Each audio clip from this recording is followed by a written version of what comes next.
Everywhere you look, movies and TV shows are there, shaping what we wear, how we talk, how we love, even what we believe about the future. Think about it. The first time you learned what romance looked like, was it in real life? Or was it on a screen? The first time you imagined going to space, saving the world, or fighting for justice, did it come from history books? Or from the movies? The truth is, cinema isn't just entertainment. It's a mirror, a teacher, a weapon, a dream machine. And without it, the world we live in today, the very way we see reality, would look completely different. The birth of a new world.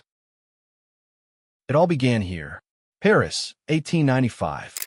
The Lumiere brothers project a short film of a train pulling into a station. Simple, ordinary, but when audiences saw it, they screamed. Some even ran from the theater. Because for the first time in human history, reality itself had been captured, duplicated, and projected back at us. It wasn't just invention. It was magic, and it opened a door humanity could never close again.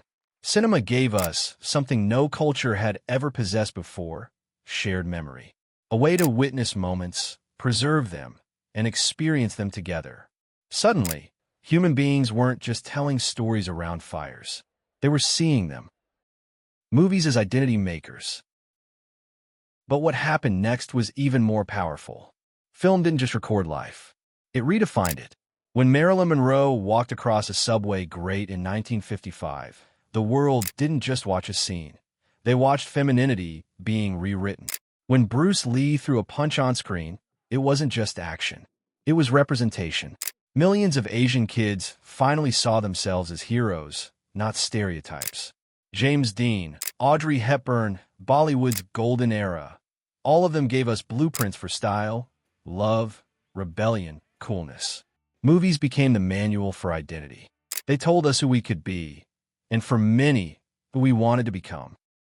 Cinema versus society. But film didn't stop at fashion. It began reshaping society itself. In 1967, Guess Who's Coming to Dinner put an interracial couple on screen at a time when interracial marriage was still illegal in 17 states. When Americans watched the Vietnam War on TV, bloodied soldiers carried into helicopters, they couldn't unsee it. War wasn't distant anymore. It was in their living rooms. When Roots aired in 1977, 9 out of 10 American households tuned in. For the first time, slavery's brutality was experienced by millions in a single week. And decades later, Black Panther became more than a superhero movie. It was a cultural event, a reclamation of African power, watched by over 1 billion people worldwide. Film and TV became social X-rays, revealing truths we try to hide, challenging prejudice, and sometimes rewriting laws. Dreaming the future into reality. Movies also taught us to dream forward. In 1966, Star Trek showed a handheld communicator, decades before cell phones existed. Motorola engineers later admitted the show inspired their design. 2001, A Space Odyssey imagined artificial intelligence long before Siri or Alexa. The Matrix questioned whether we even live in reality, a question AI and VR force us to ask every day. Science fiction didn't just predict the future. It planted it. Generations of scientists, inventors, and dreamers built what they first saw on screen. The power of soft power. Then came the age of globalization. Hollywood became America's most powerful export, more influential than armies or presidents. Movies spread American ideals, language, and culture across the globe. But it wasn't one way. Japan gave us anime. Korea gave us K-dramas and K-pop through TV and streaming. Bollywood became the beating heart of South Asia's culture.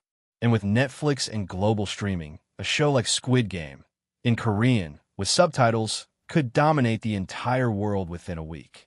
Movies and TV became soft power. A nation's image, its influence, its reach defined not by speeches, but by stories. In the end, movies and TV shows are more than stories.